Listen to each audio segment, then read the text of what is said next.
Sam says, say if you won $10 million, would you leave work? $10 million. I don't think I'll ever leave nursing, to be honest with you. I think even if I was a very, very rich man, I'll probably still do like 1 day a week. Or maybe even 2 days a week. The only reason I would say 2 days a week is because you don't want to lose your skills and your knowledge. Emergencies is a type of work where if you spend a lot of time away from it, you will lose the skills, like reading ECGs, reading ABGs, working in a very high stressful environment, that skill can be lost as well. Communicating with people in stressful situations, that's also a skill. And I think in a way it keeps you young. It's a young person's game. Unfit people tend to struggle in these environments, and so there's like a prerequisite that you need to be somewhat fit to work in areas like that, and so that attracts me. Straight away, that attracts me. High pressure situations attract me. High pressure thinking attracts me.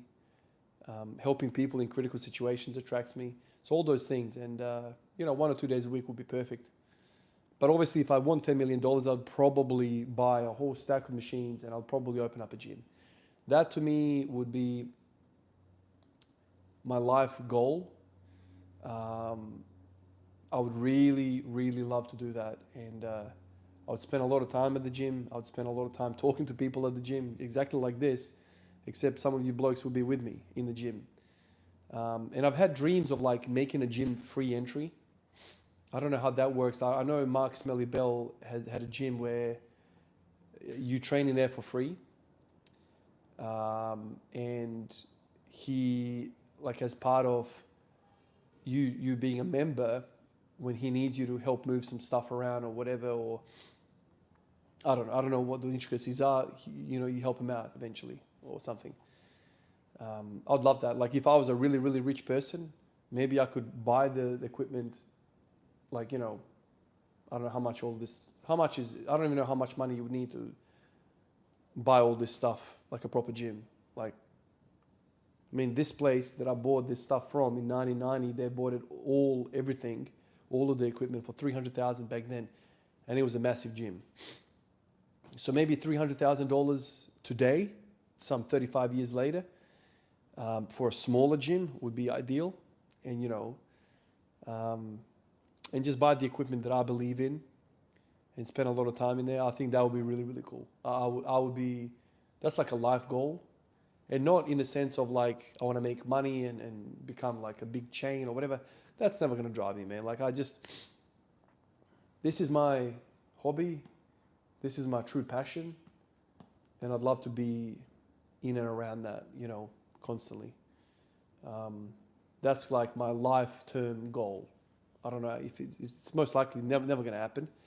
I'm never going to earn that much money in my life. But everyone says, what's your dream goal? Like that is it. And for many, many years, I didn't know what it was. But as I started kind of growing and finding my feet more and more in this space, it's really, really cool. And just to tell you the story about the guy that sold this gym business, the place where I bought this. So he's like 85, 86-year-old man right now, retiring. He's finished. He's too old. He wants to just chill out last few years of his life or whatever, last part of his life. But he bought that space, that area, and that building, and bought the gym equipment back in 1990. He was 50-odd years old. So he was like 50 years old. So this is a 50-year-old man finally, making something, probably his dream, come true when he was 50. And he carried it all the way through for 35 years. Now he's 85, 86 years old, and now he's selling up and blah, blah, blah. And this is when I came in and bought some of the stuff. So maybe when I'm 50, I don't know, probably life is going to be 10 times more expensive and it's even going to be more out of reach. But who knows? Obviously,